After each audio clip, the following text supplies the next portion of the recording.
Joseph Kent, a MAGA Trump bootlicker, director of National Counterterrorism Center, resigned today. I want to read you this letter. This is a 3-time Trump bootlicker, Trump supporter. President Daddy, after much reflection, I have decided to resign from my petition as director of the National Counterterrorism Center effective today. I cannot in good conscience support the ongoing war in Iran. Iran posed no imminent threat to our nation. It is clear that we started this war due to pressure from Israel and its powerful American lobby. I support the values and the foreign policies that you campaigned on in 16, 20, and 24, which you enacted in your first term. Until June of 2025, you understood that the wars in the Middle East were a trap that robbed America of the precious lives of our patriots and depleted the wealth and prosperity of our nation. In your first administration, you understood better than any modern president how to decisively apply military power without getting us drawn into never-ending wars. You demonstrated this by killing Qasem Soleimani and defeating ISIS. Early in this administration, high-ranking Israeli officials and influential members of the American media deployed a misinformation campaign that wholly undermined your American First platform and sowed pro-war sentiments to encourage a war with Iran.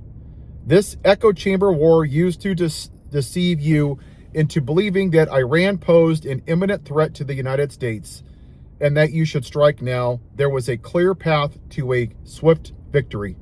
That was a lie and is the same tactics the Israelis used to draw us into the disastrous Iraq war that cost our nation the lives of thousands of our best men and women. We cannot make this mistake again. As a veteran who deployed to combat 11 times and as a Gold Star husband who lost my beloved wife Shannon in a war manufactured by Israel, I cannot support sending the next generation off to fight and die in a war that serves no benefit to the American people, nor justifies the cost of American lives. I pray that you will reflect upon what we are doing in Iran and who we are doing it for. The time for bold action is now.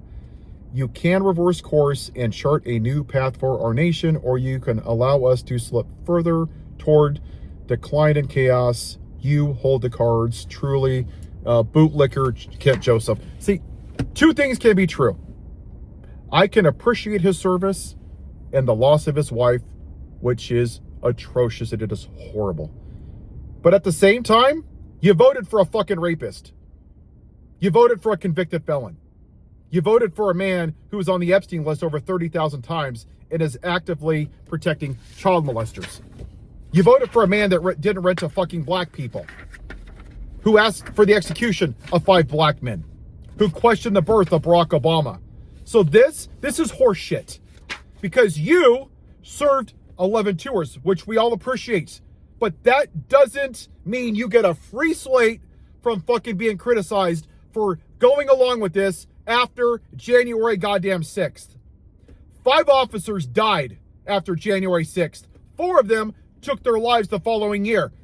And you went, yeah, there's my daddy. Can I lick your boots? See, this is bullshit, because you're just another mediocre white man. The best man at my wedding served in fucking Iraq. I appreciate soldiers, but you don't get to vote for a fucking rapist and get a free pass. You accepted it because the cruelty didn't affect you. You're the reason that we're here. You created this shit. And instead of being a patriot and staying and fighting and pushing back inside, you fucking ran away. That's my problem with this letter.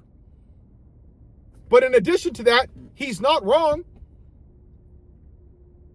Israel is basically running this country.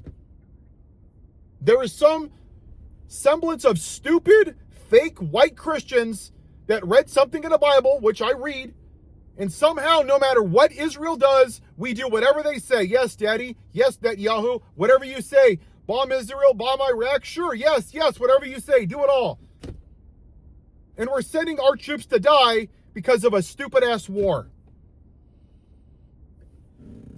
It's just a damn shame. And Joseph Kent, I just want to know why you voted for a rapist. I really want to know. You call yourself a patriot, and you say all this great patriot, America first, and God bless America, blah, blah, blah. And you saw January 6th. And you said, yep, that's my guy. I'm going to work for him. How is that patriotic? To vote for a fucking rapist. You're why we're here. You're the reason that the USA hockey team joked when the rapist in the White House that you licked boots for said, oh yeah, I guess we'll invite the women's team. You know, grabbing women by the pussy, right? Calling women fat, calling them piggy. And you said, yeah, America. Ooh, he's so tough. I'm getting goosebumps. Ooh, maybe he'll put up 48,000 flags. Ooh, I feel good. And there is a difference. Two things can be true. I can appreciate your service and your sacrifice for my freedom, but I can also say, what in the fuck is wrong with you voting for a rapist? And you have a hard time with that. You don't get a free pass for being a fucked up moral person just because you serve this country. Have a good day.